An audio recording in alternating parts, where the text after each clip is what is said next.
Bueno, buenas tardes.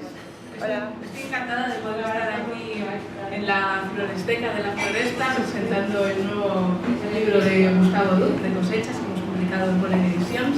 Y recordaba ahora, también lo recordaba con María, pues que hace unos años hicimos también una presentación, la de secretos, y la hicimos delante del Chambao. Sí, había unas jornadas que ahora decía también de refugiados, no me acordaba yo de saber lo de intercambio de semillas o de plantas. Y me acuerdo pues que Ramón estaba en el público, estaba súper contento ese día y estaba pues muy entusiasmado con las ideas que Gustavo estaba compartiendo con nosotras ese día. Así que bueno, me hace especial ilusión poder hoy volver a estar aquí en estas temáticas ideadas por Ramón, que estoy segura de que le habría invitado a Ramón a Gustavo a venir aquí de nuevo a la presentación. Gustavo es uno de los autores estrella de Pollen, ya es el tercer libro que publicamos con Gustavo, están allí los tres en la mesa. Y bueno, Pollen ya nos conocéis, sabéis que somos una pequeña editorial, independiente, cooperativa, y decimos siempre que nuestro objetivo es la polinización social. Entonces, si el conocimiento fuese el polen, pues nuestro objetivo sería llevar ese polen desde las autoras a las lectoras, donde germina y puede convertirse en semillas, es decir, se multiplica. Los relatos de Gustavo hablan de la actualidad, de cosas que están pasando ahora y que le resuenan a Gustavo, ¿no? Pues es una selección que hace él. Y están escritos desde una perspectiva, nos lo cuenta, estas historias nos las cuenta desde una perspectiva crítica y en un formato que diría Aurora Lewis Morales, que es una feminista de los años 80 de Latinoamérica, Estados Unidos, diría que era en un formato sin envoltorio, es decir, es fácil de abrir y orgánico. Los relatos de Gustavo pues son relatos que proponen, que denuncian, que hacen memoria, son semillas que invitan a moverse y a transformar. Y con esto ya está, quería agradeceros a las que seguís con las temáticas, a habernos invitado, a la Floresteca por hacerlo y a todas por estar aquí.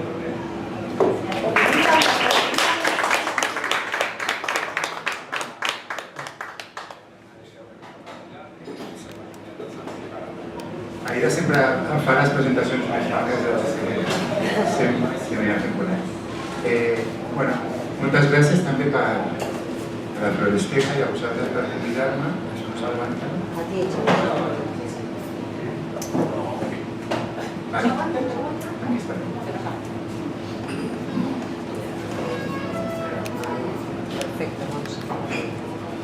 Jo el que volia fer aquesta nit era llegir d'aquest llibre nou, llegir 10 textos, 10 relatos i després us els explico i xerrem una mica del que per mi eren aquests relatos i el que per vosaltres pot ser també, no? Començo llegint 2 textos molt curtets. De fet, en aquest llibre m'he aventurat a escriure segurament en un to més poètic i justament aquests 2 que vull llegir són com petites poesies.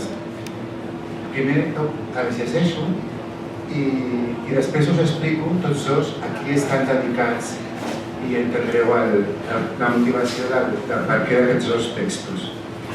El primero dice: escribía palabras tan delgadas y finas que podían escurrirse por las rendijas. De trazos transparentes, las palabras, sin ser vistas, podían escapar.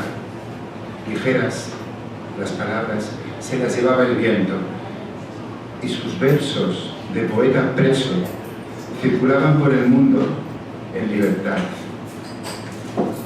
Y al segon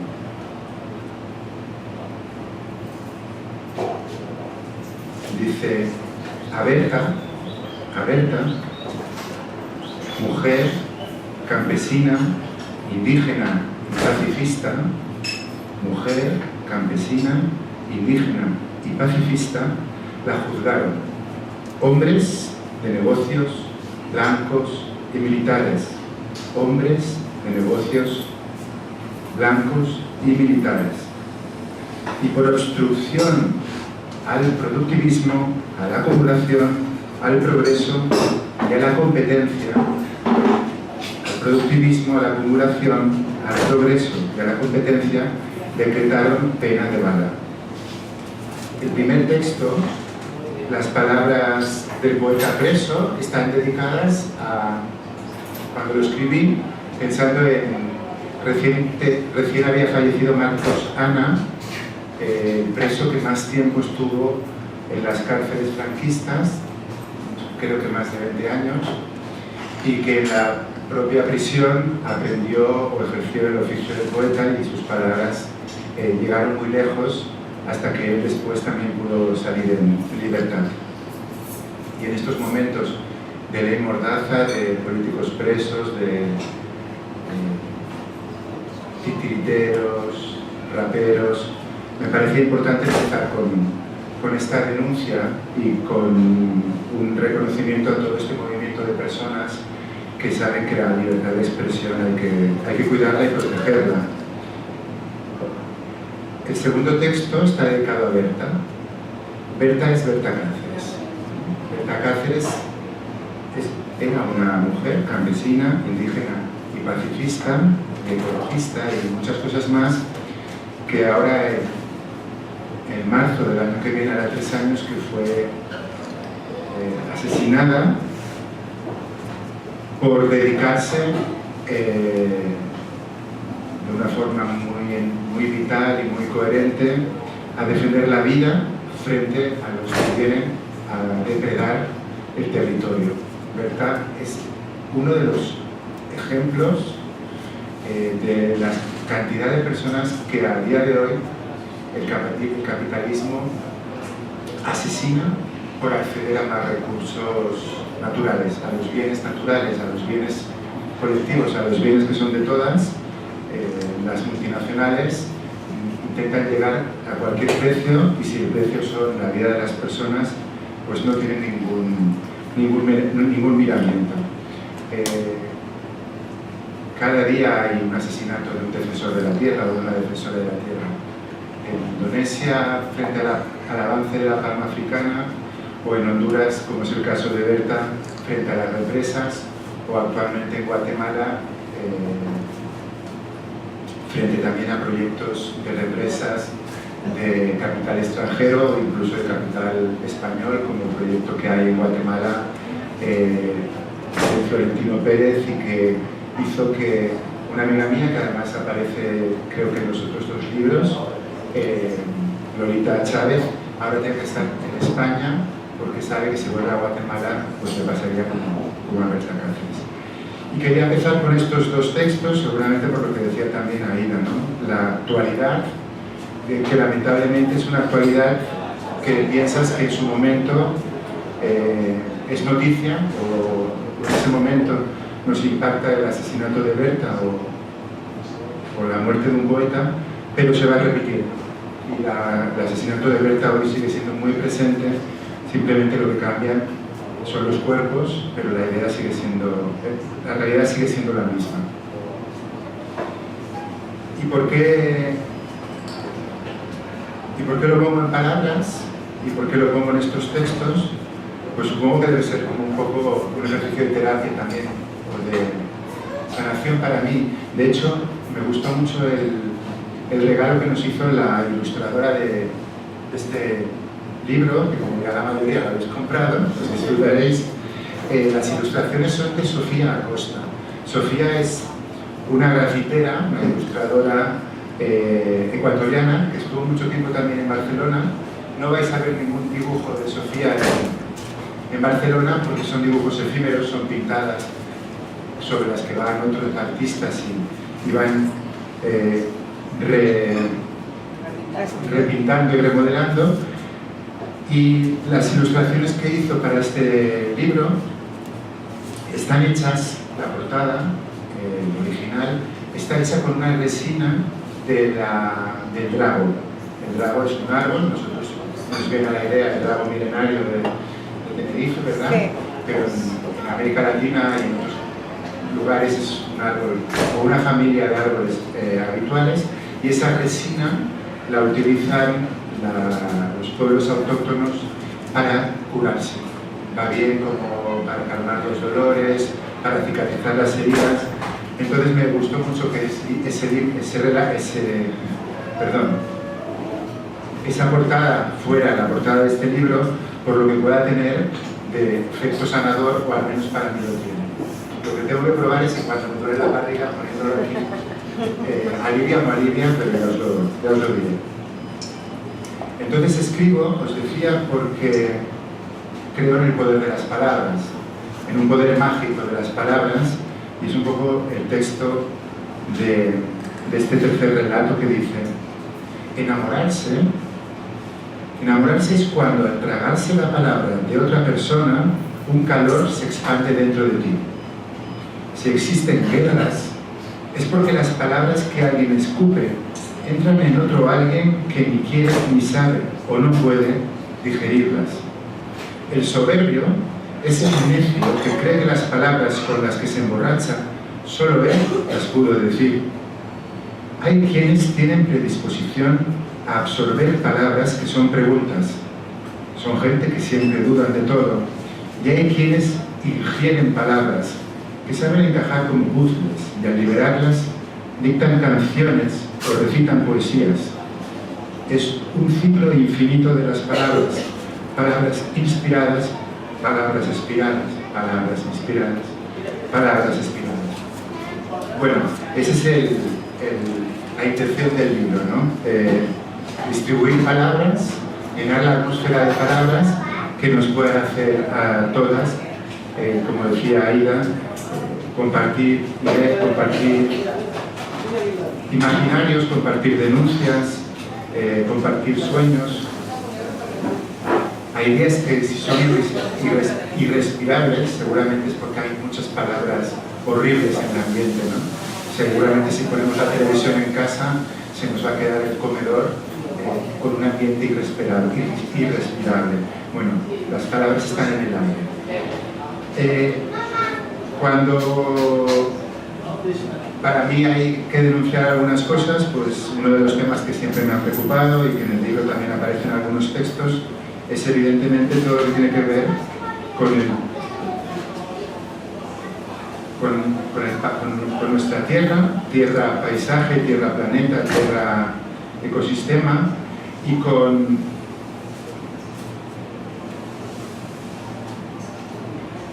la elaboración de los alimentos. Últimamente están apareciendo noticias que me vuelve a generar la misma reflexión que os decía antes cuando Berta, ¿no? Yo escribí el texto de Berta ahora hará casi 3 años, y el texto que voy a leeros ahora es un texto también escrito hace un año sobre el trato laboral, el trato criminal a las mujeres que cultivan las fresas en Huelva, ¿no? Y lo escribes pensando que seguramente es la última denuncia que se está haciendo contra un sistema prácticamente de esclavitud en un cultivo, en un monocultivo de exportación como son el de los invernaderos de las fresas en Huelva, y resulta que hace un mes pues una denuncia importantísima de las mujeres en los cultivos de fresa en Huelva vuelven a poner el tema encima de la mesa como si no hubiéramos aprendido nada. En cualquier caso, el texto que escribí ahora nos sirve para volver a denunciar ese sistema de alimentación. Dice: los amos de la producción de fresa en Huelva, reyes y varones, reyes porque una parte importante de los negocios de la fresa en Huelva son propiedad del rey de Marruecos. Los amos de la producción de fresa en Huelva, reyes y varones, necesitan un personal muy específico para la recolección de las cosechas. En sus anuncios requieren personas mudas ante los maltratos recibidos, personas ciegas para aceptar vivir en barracones, y personas que, sabiendo contar, no cuenten las horas de más. y en esa persecución de la mano de obra idónea llegan a un acuerdo con el gobierno de Marruecos, los reyes.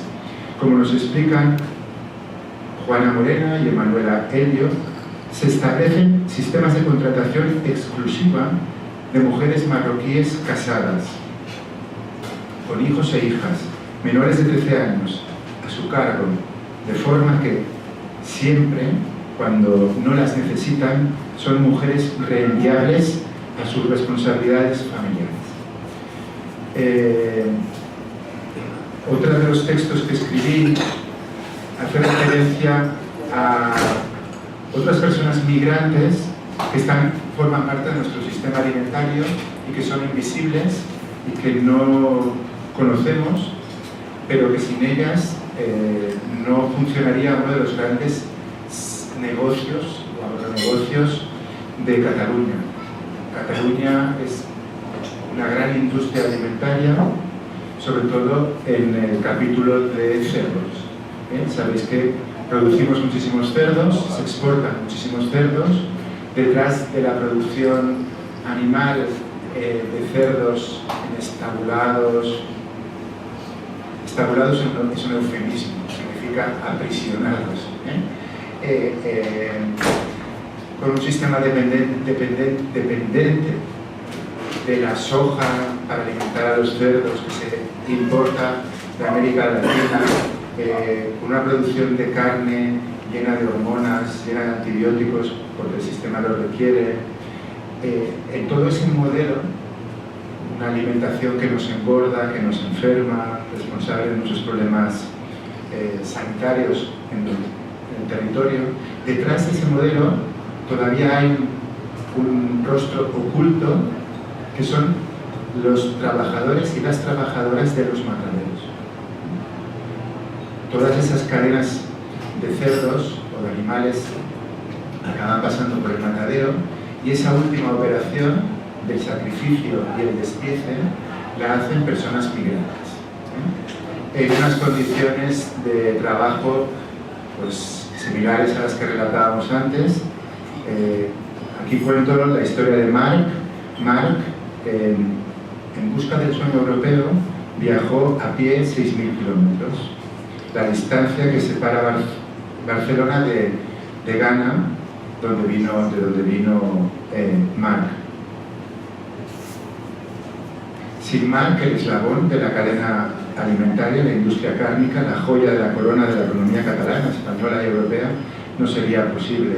Marc, como trabajador en un matadero de cerdos, me habló de quienes lo contratan, que no es la propia empresa, sino oscuras entidades de trabajo temporal que no les aseguran ni la mínima cobertura sanitaria, lo que se conoce como las falsas cooperativas.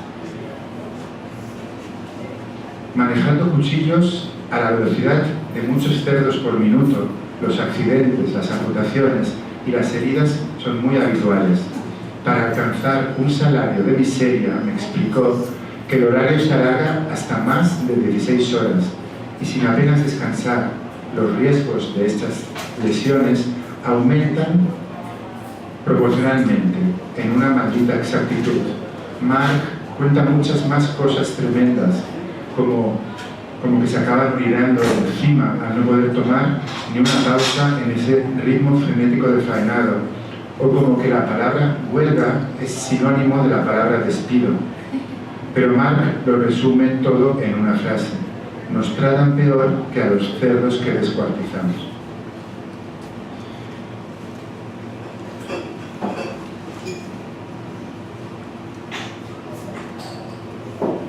Y otro texto en esta línea de denunciar el modelo agroindustrial que se repite. La historia tiene más de 4 años y la volví a leer hace muy poco en la prensa. Dice: acta de defunción. El forense sentenció: la culpa fue de los tomates. La causa de la muerte, precisó el forense, fue un bloqueo intestinal. Y pasando una a una las pequeñas hojas de su libreta de mano, contabilizó: 9 metros de cuerda, 2 tiras de mangueras, 2 maceteros, una lata de spray, pero sobre todo 17 kilos de plástico transparente del que se utiliza en los invernaderos. El cachalote de 10 metros de largo que encontraron muerto la primavera del 2012 en las costas de Almería murió por tomates industriales que nunca comió. Ya sabéis cómo funciona el mar de plástico donde se producen estos tomates industriales y consecuencias también a veces ocultas, como la cantidad de plástico que utilizan y que vuelve al mar. Bueno, luego nos animaremos un poquito más, pero dejadme que en este libro hay una serie de textos que tampoco podía olvidar y que 6 años después siguen estando demasiado vigentes. Vosotras sabéis, hablando de comida, ¿qué tienen en común el trigo, la cebada, el lino, el garbanzo, el guisante, la lenteja, el caballo, la vaca, la cabra, el cerdo y la oveja? Repito, ¿vale? A ver, ¿qué tienen en común el trigo, la cebada, el lino, el garbanzo, el guisante, la lenteja, el caballo, la vaca, la cabra, el cerdo y la oveja?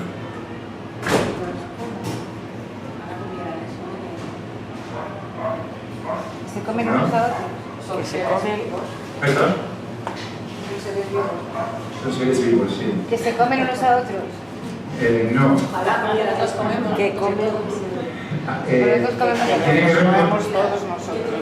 Tiene que ver con de dónde vienen, cuál es su origen, dónde se domesticó y de dónde nos llegó a Europa, a Cataluña, el trigo, la cebada, el lino, el garbanzo, el guisante, la lenteja, el caballo, la vaca, la cabra, el cerdo y la oveja.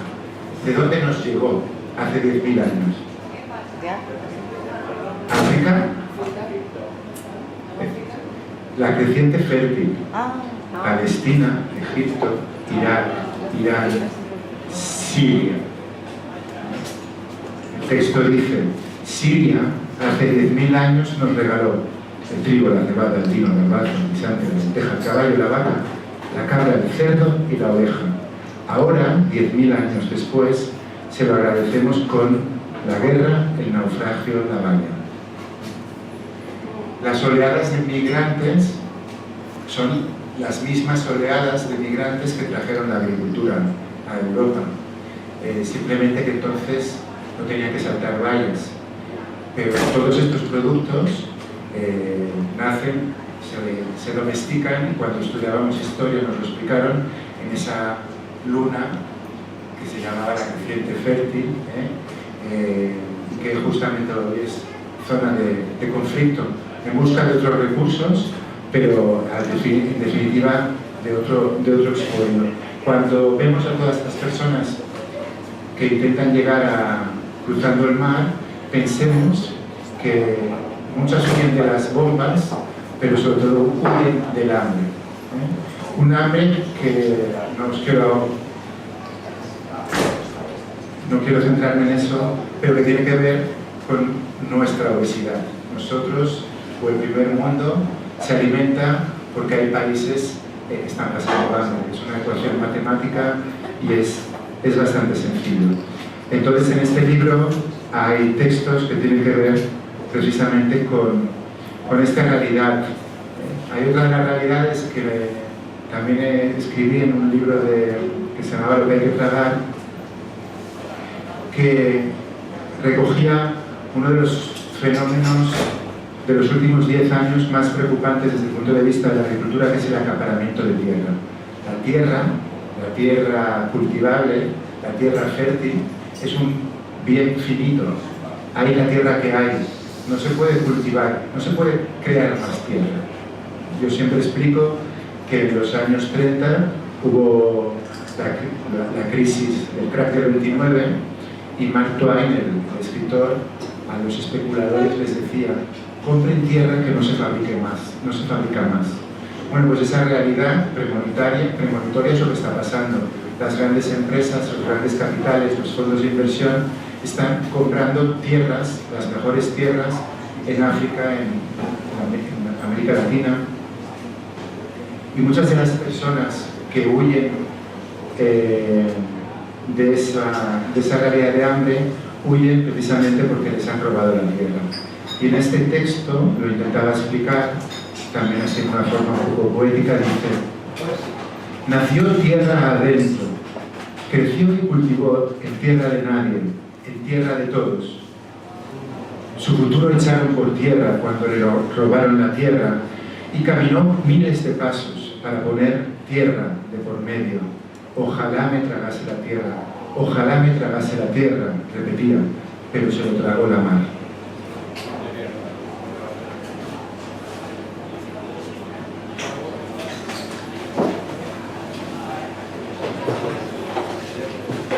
Y al final no puedes dejar de tener presente que todo esto pasa en esta Europa supuesta de derechos, en esta Europa supuestamente democrática. Y aquí escribí un texto corto de denuncia que le llamé Vayas donde vayas, todos son valles.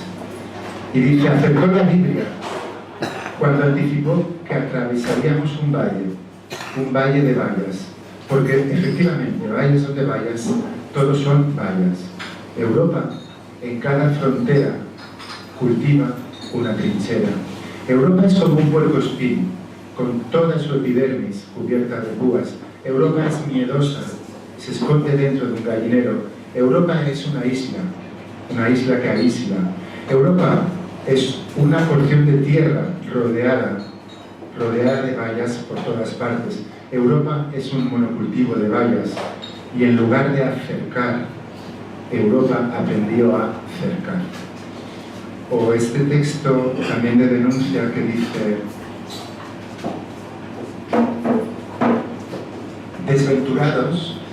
desventurados, pensará, ¿sabes? Me viene a la memoria los barcos que hoy piden asilo. Dice: desventurados quienes piden mano y reciben puño. Desventurados quienes buscan puertas y encuentran vallas. Desventurados quienes ingresan pero son vomitados.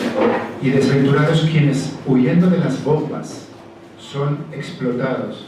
Desventurados quienes, desposeídos de sus tierras, en el mar son enterrados. Pero también hay historias bonitas, como la historia de el voluntario de Idomeni, que anota sueños. Hay un voluntario en Idomeni que anota sueños. Aimán soñó con habichuelas mágicas que de la noche a la mañana crecen hasta el cielo. Yusra sueña que era bibliotecaria y sigue soñando con libros. En sus sueños los toma de uno en uno y los apila. Fabrica una escalera. Musa sueña que es libélula, que es golondrina, que tiene un avión. Iría colecciona plumas de pájaro. En sus sueños ya tiene más de 40. Aimán, Yusra, Musa e Iría, dice el voluntario de Idomeni, viven junto a la valla. En realidad no sueñan, revolotean.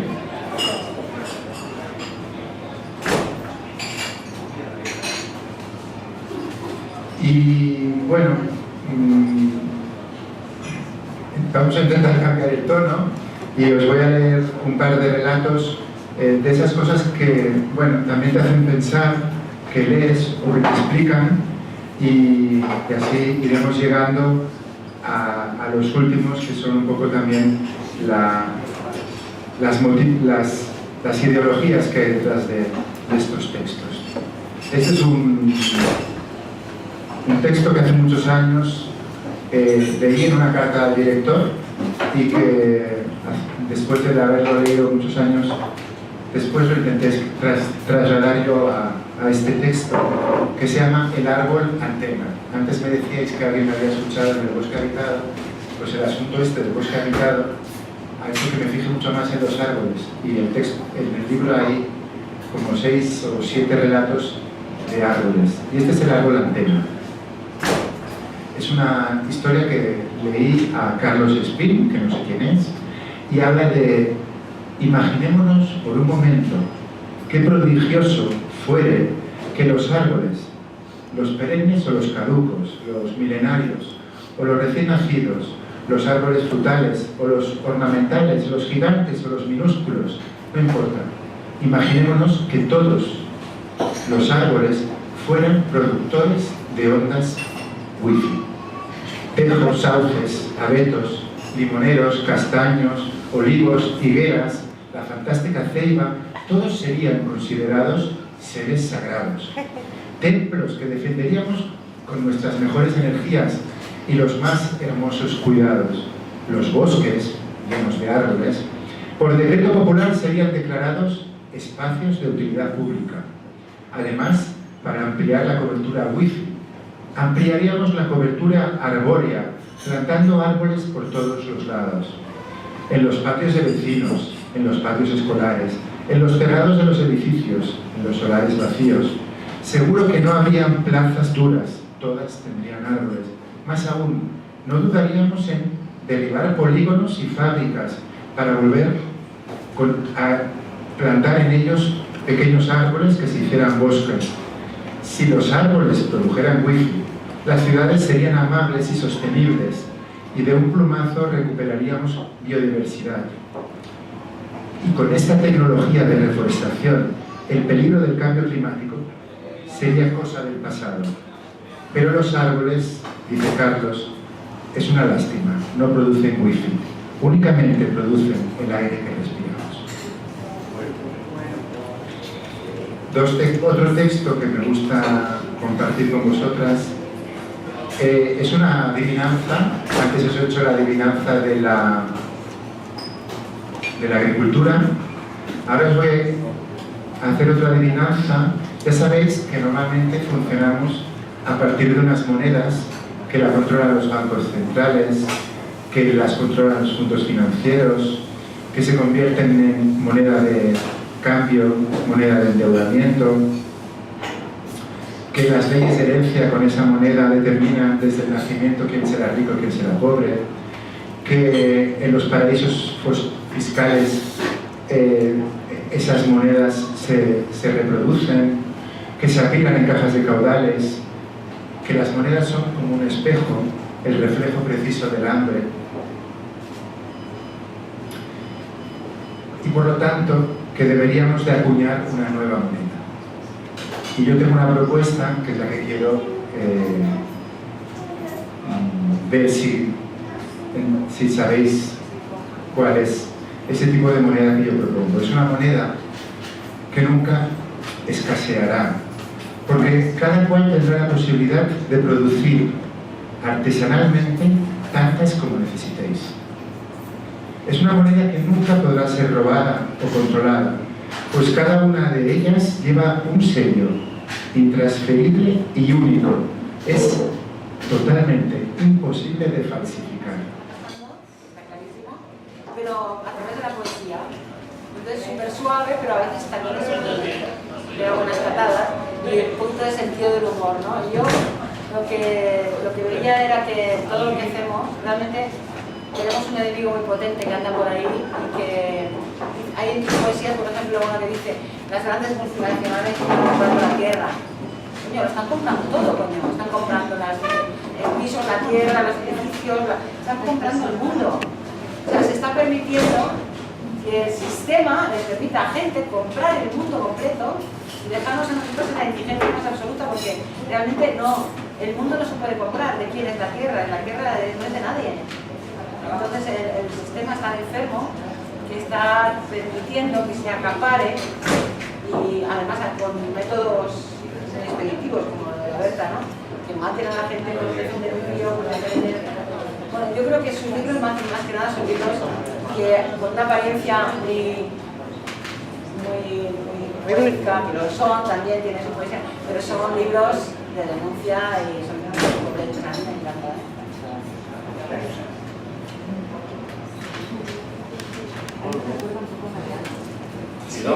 No solo la tierra, el planeta, porque hay un país que paga un impuesto al sol, alguien se ha hecho propietario del sol. No, Sí. o sea, El sol, del agua. Sí. Alguien ha decidido que es propietario del sol. Del agua, la NES el otro día, un directivo de NES estaba hablando el otro día, que el agua era privatizable, o sea, que era un producto más y que se podía privatizar. Bueno, está la denuncia. Y lo siguiente será el aire, como dices tú. O Está la sea, denuncia y luego están también los héroes que salen todo el rato. La gente pequeña, bueno, el hombre de la tierra, las mujeres, que a mí me acuerdo mucho de esa historia, las mujeres que están ahí al lado del tren en México y cuando pasan los trenes les dan comida, porque cada uno les da para la comida, no son mucho. O sea, un poco darle importancia a la peña que lucha y pone su granito de arena contra estas... porque nosotros ya nos hemos olvidado eso que decías tú de los campesinos, de los pastores, ya, o sea, hay una campaña muy grande para decir que son unos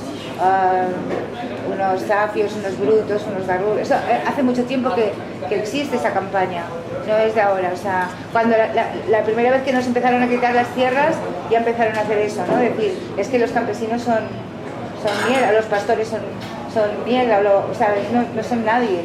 Y es la otra parte de cuando te roban, ¿no? O sea, nos han robado la tierra, pero al final y nos han dicho que no vale, que no valemos, que la gente que es de ahí no vale, ¿no? Hay un autor que dice que los campesinos son unos extraños anarquistas. Y es verdad, porque Es verdad. el ataque al mundo campesino no es un ataque gratuito, no es solo por querer apropiarse de los recursos, sino por acabar con modos de vida autónomos, Exacto. sostenibles, suficientes, soberanos. Exacto.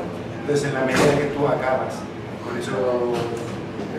esas formas de vida, con esos pequeños pueblos autosuficientes, te permiten que esa gente pase a depender del capital. Entonces, no puedes hacer crecer el capitalismo si no destruyes el mundo rural, el mundo campesino. Y esa es la voluntad estratégica, no acabar con esos extraños campesinos. No destruyes el mundo rural destruyendo el saber del mundo rural, o sea, la sabiduría del mundo rural. Eso es lo que tú decías. Un pastor es un ignorante porque no sabe escribir. ¿Qué pasa con o sea, qué es un pueblo ágrafo? No necesita escribir porque tiene muchísima más memoria que nosotros. O sea, y el hecho de ser ágrafo no es que falte nada. Es que tienen otra forma de transmitir lo que saben y es una forma oral, o sea, pero no es que sean ignorantes, o sea, nosotros somos unos ignorantes porque nosotros nos hemos vuelto súper ignorantes porque ya no tenemos ni memoria y si no tenemos memoria no sabemos quiénes somos. Es que el problema del acaparamiento es que se están haciendo con el acaparamiento de la tierra, del agua, del conocimiento, de los saberes. Si tú controlas las semillas, controlas el saber, controlas el conocimiento. Y en la medida que nos creamos los discursos científicos, creamos los modelos de reproducción industrial. Yo recuerdo una vez estando en el alquiler de Guatemala, todo era maíz, cultivos de maíz para la exportación. Y les preguntábamos ¿por qué no cultivan otras cosas? Y decían, porque no se da. Porque no se da. Claro que se da. Claro que se da. Lo que pasa es que nos han hecho olvidar que aquí también se daban otras cosas. Yo soy de Santa Coloma de Quevedo, Pobla de la Conca Brava. Ara només fa conreu de cereal. Pràcticament tot és blat o civada. I aleshores dius, hem de recuperar la biodiversitat, hem de recuperar altres conreus. Hi ha gent que s'ha posat a fer cervesa, aleshores si dius, vinga, anem a recuperar la vinya. I dius, no, aquí la vinya no es dona.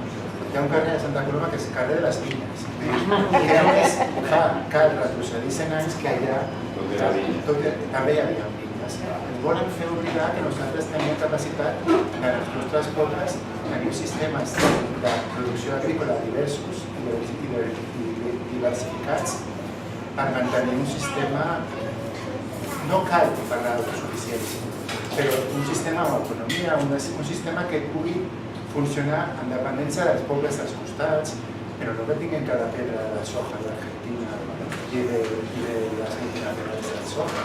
Aquesta és la diferència. Somos ecodependientes, pero lo que no volem ser es dependientes de las multinacionales.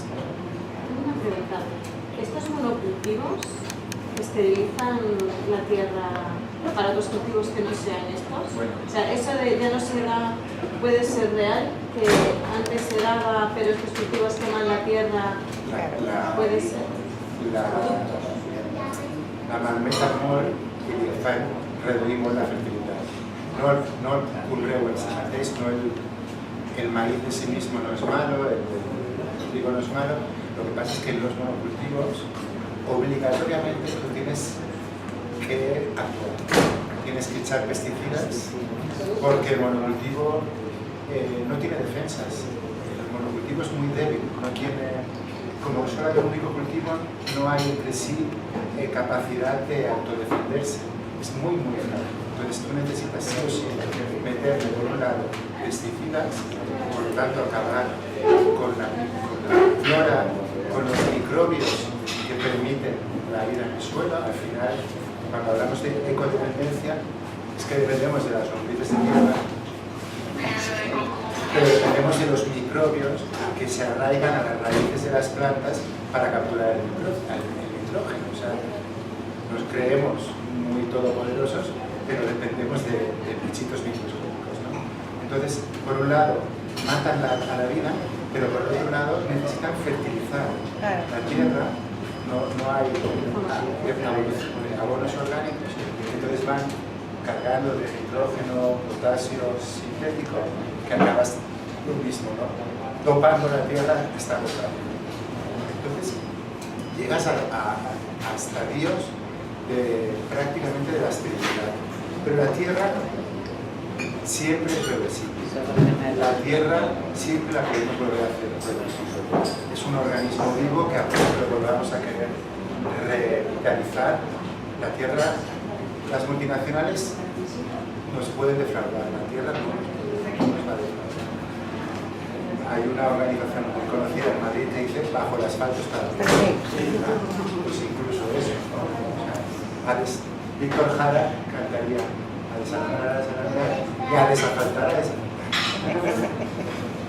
Bajo el asfalto está la huerta, la laya formaba parte de esa. Uno de los textos que he leído, padre de la pastora, tal, que no sabemos hacer nada, los zapatos, ni de adecuado.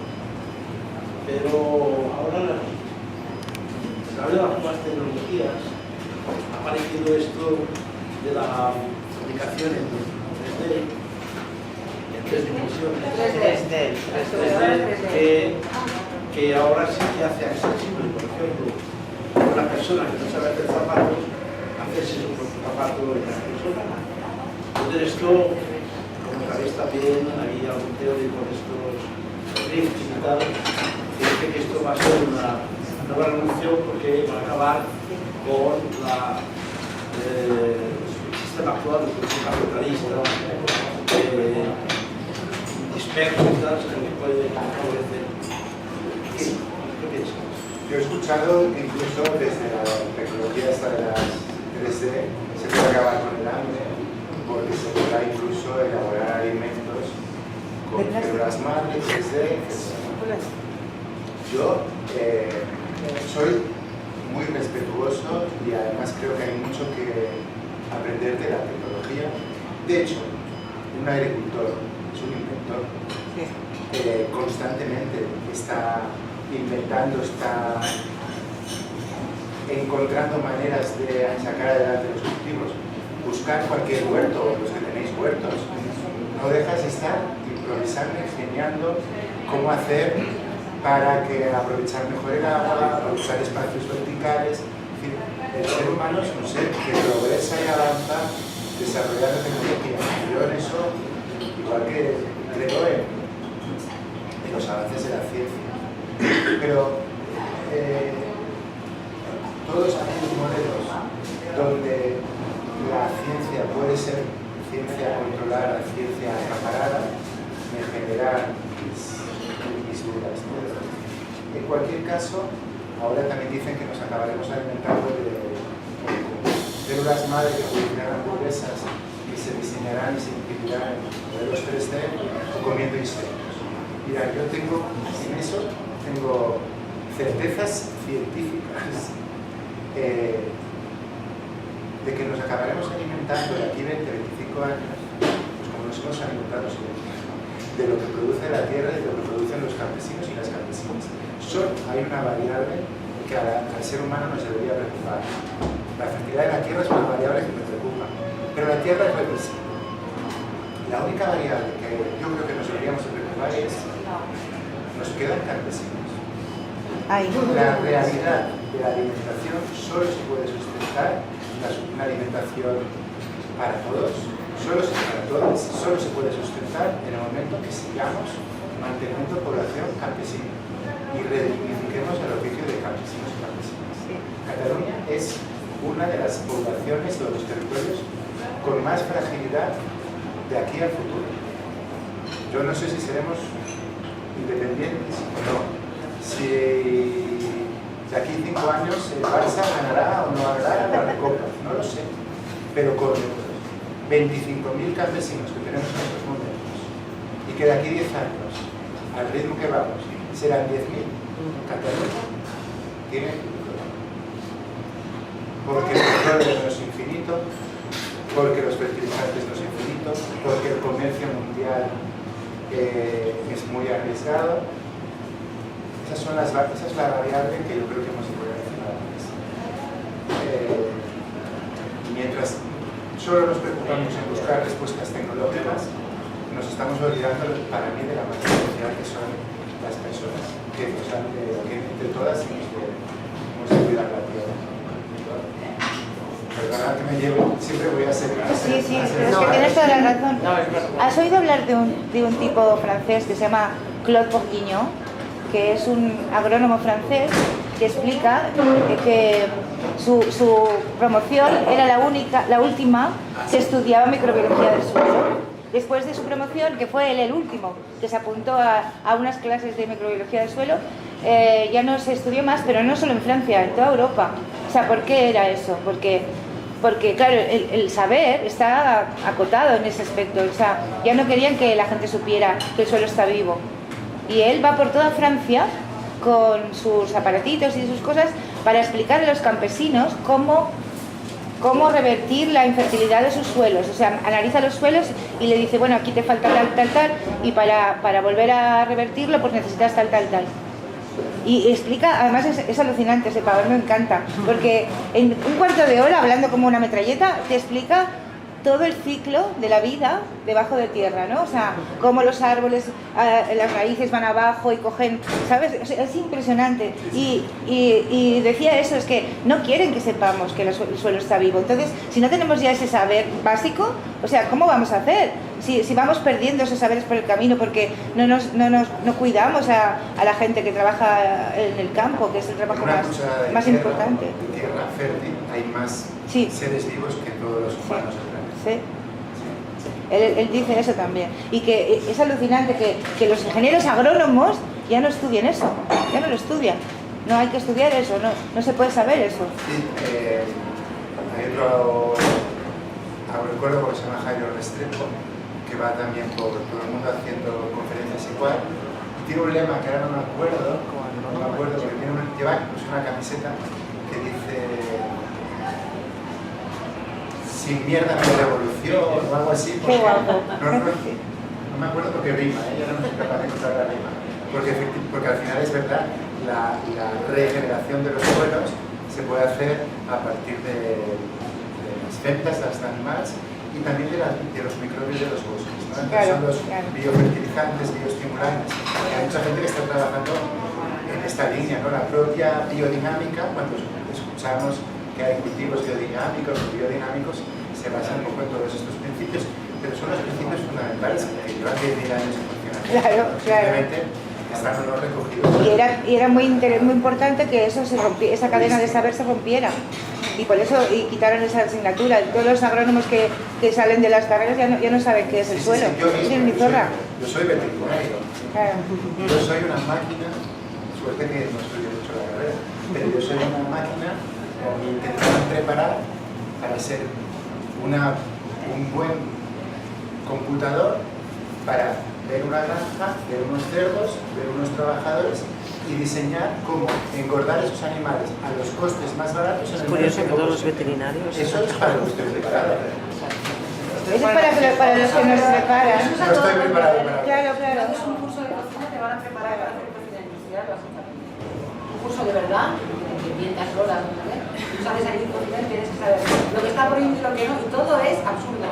Es simplemente porque tienes que hacerlo, porque tienes que poner conservantes, tienes que hacer, utilizar productos que nunca hemos utilizado. Eso es en todas partes. De alguna manera esto es parte de lo que hablamos, que intentan es quitarte el saber o el sentido común de de hace cientos de años y suprimirlo y que la tecnología, por cierto, habrá que hablar un día de estos de robots, porque eso está ya aquí. La tecnología supla todo eso que no puede suplir, evidentemente.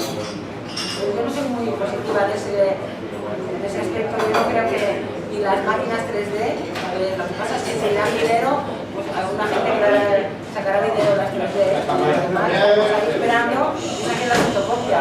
No... Pero yo sí tengo esperanza porque nunca ha habido una aceptación de todo esto así por las buenas. Quiero decir que los campesinos siempre se han revelado. O sea, yo ahora estoy estudiando un libro que habla del final de la Edad Media, cómo pasamos a la modernidad y cómo se hizo ese acaparamiento de tierras ya hace unos cuantos siglos y cómo los levantamientos campesinos eran pero constantes y bestiales. O sea, lo que pasa es que claro, ellos eran más fuertes. Hay que buscar otros caminos que no es enfrentamiento ahí frontal, sino eso que hace el hombre pues hacerlo más, o sea, hacerlo por todos sitios y utilizar los saberes que todavía nos quedan para revertir todas esas cosas. Pero yo creo, de todas maneras, yo quiero ser optimista y creo que hay una cierta tendencia hacia la autosuficiencia. ¿Hacia la autosuficiencia? Sí, claro que sí, claro que hay. Mucha gente. Bueno, sí, es verdad. Yo, por ejemplo, mis hijos, tus hijas, o sea, son una serie de gente que ya tienen otro concepto. O sea, valoran la tierra, valoran este entorno. ¿Sales de este entorno?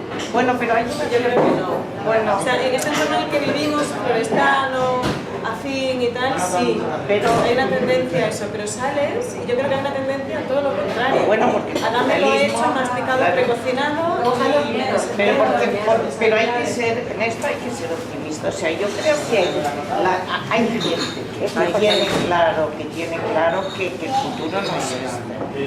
Y claro, realmente el capitalismo se nos está comiendo el tarro de tal forma que es que no, o sea, es difícil ir por el mundo y pensar en estas cosas. A mí me has impresionado, porque claro, o sea, te sorprende todas estas conclusiones que dices, que está clarísimo.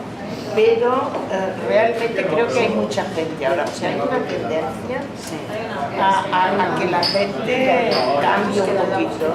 Hay una onda de... Una cosa ahora, mucha gente va a decir que es loca, pero yo creo que hay una cosa que es natural, que sería como que nos lo han pasado nuestros antepasados, que son conocimientos básicos para la supervivencia, que es como parir.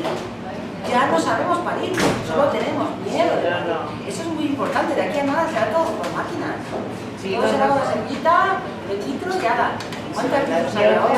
San Cugat está lleno de litros, todo el litro. Pero ahí también hay una movida, pero ahí también hay un movimiento para atrás, ¿no? En ese sentido. Sí, yo hace 30 años que lo hay, pero no cuaja. Hace un punto optimista, Maribel. No lo vemos. Yo creo que es un poco más de caña optimista porque están... Yo sí, es que hay que ver la parte positiva. Hay que ver la parte positiva. Hay que no se quieren tocar porque son delicadas, pero es muy importante esa parte. Los conocimientos fundamental, es fundamental. Y las cosas que deberíamos saber y no sabemos. Sí, pero es supervivencia en todo, supervivencia en poderte vestir, en poderte cultivar en la tierra, en poder comer, en poder ser capaz de hacer cosas. O sea, yo veo, por ejemplo, la gente joven es capaz de salirse. Ahora sí que pasa que es verdad que estamos en un entorno que que nuestras favorece familias... mucho eso. Claro, sí. Algunas cosas están cambiando desde ese momento. Muchos entornos, no solo estos entornos, por ejemplo, aunque poniéndolo entre comillas o con todas las dudas, pero por ejemplo, la preocupación por la alimentación y el auge del vegetarianismo, yo creo que tiene que ver con esto. La propia preocupación por recuperar alimentos locales, la propia recuperación de semillas y productos autóctonos, las campañas que estamos viendo de las administraciones en Consumamos Local. Clarísimamente los propios supermercados que se han dado cuenta que la compra de productos vegetales, orgánicos, biológicos, no sé qué, funcionan y se están echando hacia ese nicho de una manera.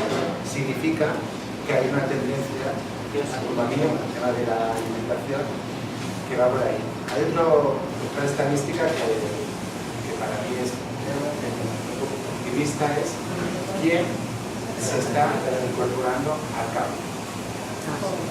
La gente que vuelve a querer hacer agricultura, cada vez hay más gente que cierra sus granjas o cosas así.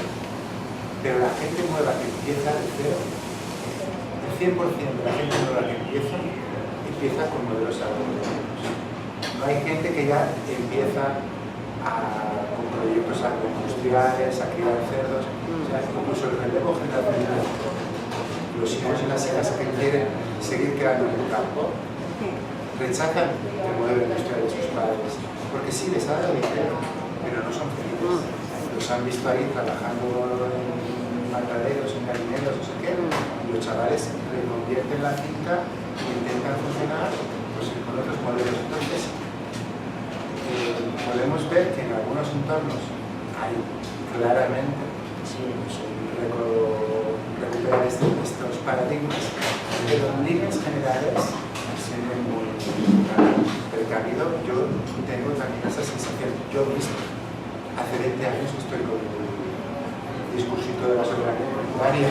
Sí, sí. Y yo os puedo asegurar que hace 20 años, cuando yo iba por el mundo a hablar de soberanía alimentaria, vamos, si no se veían, me tiraban al río. Y ahora hasta los partidos políticos te llaman y te dicen, ven, explícanos qué es lo de la soberanía alimentaria. O sea, alguna cosa sí que ahí se está haciendo. Que sí, que cuando vas a comprar miras la etiqueta de lo que estás comprando y no te comes un kiwi con 6.000 kilómetros porque es que te da de entera, ¿no? O sea, lo ves. Hay que tener cuidado, porque también se cogen y se... Sí, a veces pero no se sabe, no sé, pero no sé qué miras. anuncio, hay un anuncio por ahí que tiene quien no experta en gente vertiente, Sí. todo para vender. Hay que tener cuidado, leer. Mira, Sí, tienes que tener... Hacer tu propio, mi hacer tu sobrino, propio. que tiene casi 40 años, tiene un niño, ¿vale? Que tiene 6. Y el otro día me dice, ay, cómprame esta chuche. Y le compro la chuche, bueno, una chuche horrible, azul, horrible, y se la está comiendo y me dice, esto tiene aceite de palma, me dice. Y digo, ay, ¿cómo no me lo has dicho antes? Le digo yo. Porque su padre le habla de eso. Le dice, no hay que comprar ninguna chuche, ninguna cosa que tenga ese aceite porque tal cual. O sea, el tío sabía perfectamente lo que tenía la chuche, porque se lo había dicho su padre, pero me tomó el pelo porque él la quería, ¿no? Entonces me la hizo comprar y yo no sabía, yo no lo miré. Y luego me lo dijo, tiene aceite de palma. O sea, un niño de 6 años ya sabe lo que es el aceite de palma. ¿Y para qué? O sea, porque su padre, que no es ningún ecologista ni nada, que se dedica a la publicidad, pero ya está preocupado con estas cosas también. Es una tontería, pero, jolines, ha cambiado mucho el peso. Sí, son cosas que se van a controlar. Bueno,